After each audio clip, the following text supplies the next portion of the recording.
Voici ce qui s'est passé ces dernières 24 heures en géopolitique.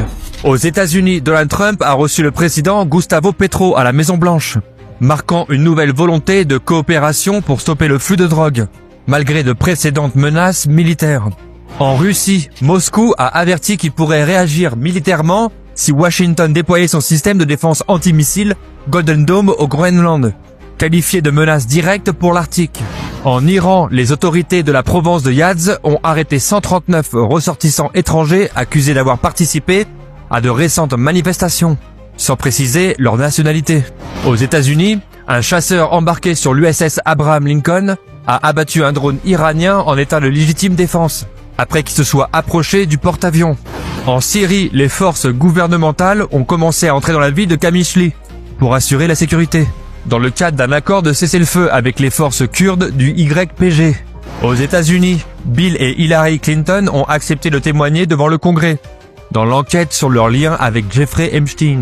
En Ukraine, la Russie a lancé une attaque massive de nuit impliquant 450 drones et 70 missiles, juste avant des négociations de paix prévues à Abu Dhabi. À Cuba, Donald Trump a annoncé que Washington négociait un nouvel accord avec la Havane, assouplissant sa position sur une éventuelle blocade pétrolière. Au Royaume-Uni, la police examine des accusations visant des responsables soupçonnés d'avoir transmis des informations confidentielles à Jeffrey Epstein, impliquant notamment Peter Mandelson. Au Japon, le parti de la première ministre Sanae Takahashi se dirige vers une large victoire aux législatives, ce qui pourrait lui donner un mandat fort pour sa politique de dépenses et de baisse d'impôts. Aux États-Unis, Donald Trump a annoncé vouloir réclamer $1 million de dommages et intérêts à l'université Harvard, marquant une forte escalade dans son conflit judiciaire avec l'établissement.